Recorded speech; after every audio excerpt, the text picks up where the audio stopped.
Денеска православната црква ги празнува светиот маченик Јаков Персијанец, 70-те индиски преподобни маченици, преподобниот Роман Чудотворец и преподобниот Пануфрий.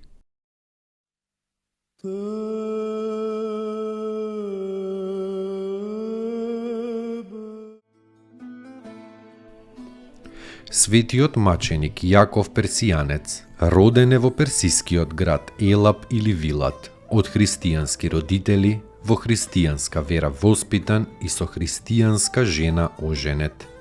Персискиот цар Издегерт го сакал Јакова заради неговата надареност и снаодливост и го направил племеник на својот двор. Поласкан од царот, Јаков се прелагал и принесол жртва на идолите на кои царот им се поклонувал.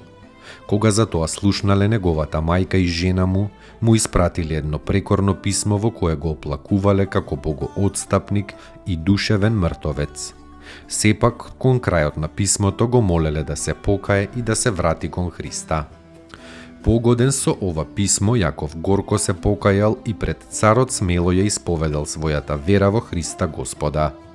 Разлутениот цар го осудил на смрт, но така да му се одсече дел по дел од телото се додека не издивне.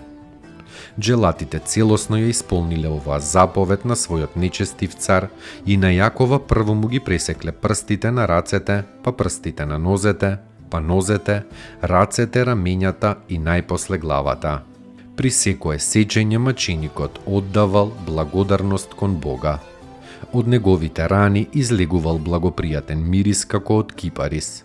Така, овој прекрасен човек го покајал својот грев и со душата се представил пред Христа, својот Бог, во небесното царство. Пострадал околу 400-та година. Неговата глава се наоѓа во Рим, а дел од моштите во Португалија, каде што се празнува на 22 мај.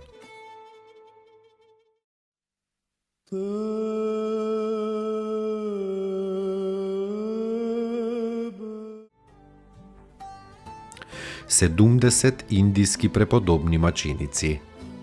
Христијански монаси кои пострадале од индискиот цар Авенир.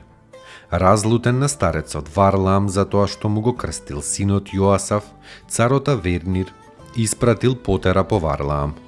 Потерата не го фатила Варлаама, туку фатила други 17 монаси и ги довела пред царот. Царот ги осудил на смрт. Откако прво им ги избоделе очите, им ги одсекле јазиците, им ги искршиле нозете и рацете ги исекле со меч. Но со крвта на овие Христови витези уште повеќе се утврдила верата Христова во Индиското царство.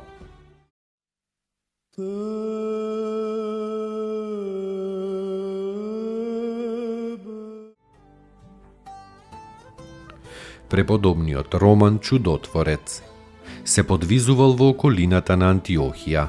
Во својата келија никогаш не палел оган ниту свеќа. Мирно завршил. Чудотворец за време на животот и по смртта. Им помагал на неплодните жени кога му се молеле. Преподобниот Пануфрий, современик на светиот Касијан и голем египетски подвижник. Живеел во 4 век и се подвизувал на разни места, секогаш бегајќи од човечките пофалби. Имал многу ученици кои се труделе да го поддржуваат возвишениот пример на својот учител.